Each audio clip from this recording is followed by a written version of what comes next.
It's going to take the experience of the robots transforming and all of the other magical stuff that's happening to another level.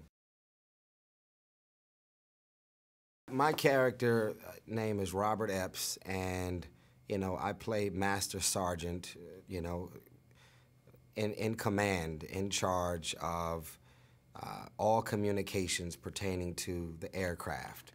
You know, my whole thing is about the communication and correspondence with all aircraft, where we're landing, where we're dropping bombs, where we're located, where all of the action's supposed to take place on the grounds, keeping us safe.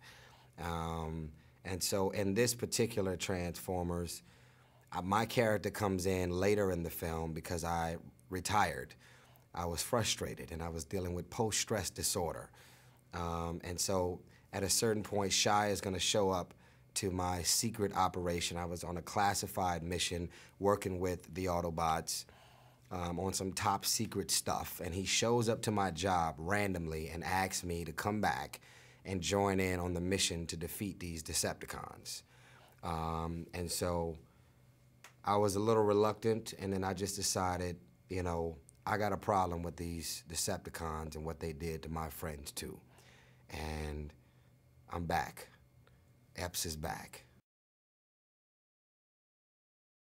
Me and Lennox's character, it's always been like the yin and the yang, you know, where it's he's Captain Lennox, I'm Master Sergeant Epps, and we both have a lane, and we're both on a mission to accomplish the mission. And so it was just good to work with Josh again, man. I think he's grown as an actor. You know, he's grown with being able to take on the responsibility of coordinating and trying to be a leading man, to take charge and keep it all together and make it all stick like glue. So it was good to see him take charge in Trans 3, and he's doing a lot more communicating with the robots and helping to get the mission accomplished. Rosie Huntington Whitley. You know what? I want to go on record to all of the fans out there and tell y'all she did not replace Megan Fox. She is playing a whole nother character. Her name is Carly, and, you know, we were all focused on how is she going to add to the mission, what she's here to do, and her energy, her focus, her grace, her integrity, her spirit that she brought to the movie is going to surprise all of the fans. And they're not going to be able to compare, and is she better, is she sexier? It's two different people, two different missions, two different situations, and they'll see for themselves when they show up. But I really enjoy working with her. We connected and bonded in a major way, and it was great to have her to come on board to be a part of the mission. After you see a 2, the question becomes, where do we go from here? How is it even possible to go anywhere from where the action was on 2? But they'll see. They'll see. It's really crazy, man. It's a lot for your brain to take in because it's just so much action, so much drama, but yet it's all focused. It all makes sense in the end.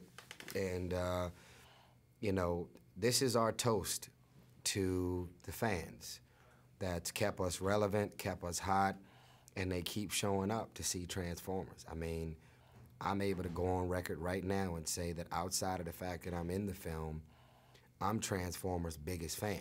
I was a fan of Transformers when I was a kid, and when I got the call about being a part of this from Trans 1, it was like a dream come true. I mean, I even got a tattoo on my forearm. So I'm committed to this franchise, and it's just beautiful to know that the fans are showing up and keeping us hot.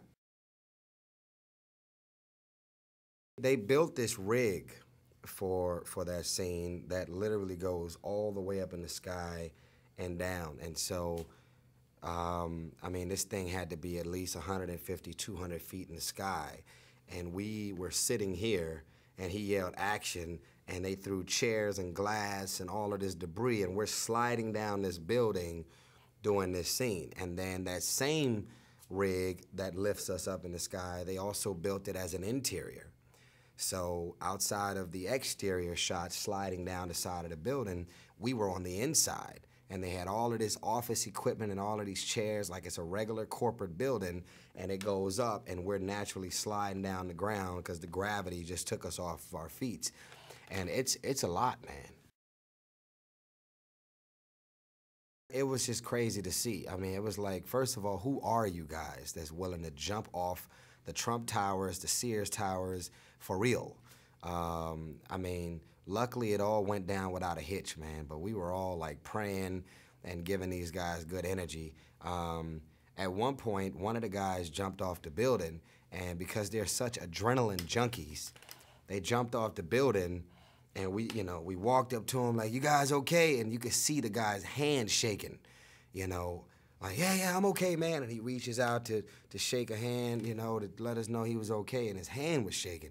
I mean, these guys are like, they're out there, and it's for real. And so when you guys see this, there's no CGI, there's no green screen. These guys really jumped off the building, but don't try to do it at home. I think, to be honest, the reason why a lot of directors can't step into the shoes of a Michael Bay is because this level of playing field, this level of making it all make sense with this many cameras going at one time and this many actors and these huge set pieces where so much stuff has to be captured, I think a lot of people would just have a nervous breakdown, man. I mean, he does this stuff in his sleep. Shockwave in this movie is he's aggressive. He's not coming in to play any games, and he makes my job very uncomfortable. I know that our mission is to talk about and talk to robots that aren't there while we're working on the set, but you feel their presence because that the stuff that we had to do and the stuff that we were dealing with while we were shooting these scenes really gave us a sense of Shockwave and his guys coming to planet and ready to kick some ass and take some names. And it was uncomfortable. It's gonna be a great ride. The Transformers fans around the world will not be disappointed in this one. So it was time to switch it up a little bit and go international. I'm happy to be here. Yeah, listen, I'm surprised that Michael hasn't put them in the actual movie yet. They've been a part of all three. You know what? I just think musically, what they create and what they bring to the table, there's been a marriage, They make music that goes along with the visuals of what Transformers is in this world. And so I'm excited about seeing them perform tomorrow. I seen them perform at the last premiere in LA. And I think it's gonna be huge, man. I think the scope of this movie is much bigger. The 3D component is a very big deal, and it's not just 3D, like it's a real experience. It's just huge, it's epic. And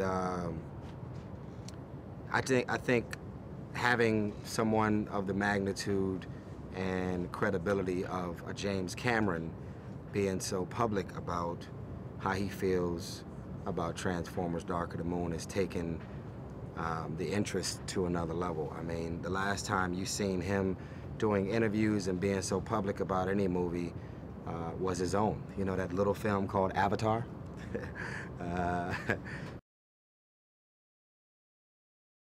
I remember the last premiere for Transformers 2, man. The energy is just big. It's like, and that's the energy you want to feel. I mean, who wants to go and work on a movie of this magnitude and not feel the energy from the fans? I mean, once you get out of that limo and you're walking down that red carpet, I mean, the energy is just crazy. So I look forward to it because I'm one of them guys who really appreciate the fans and really like to make them feel good about showing up for us.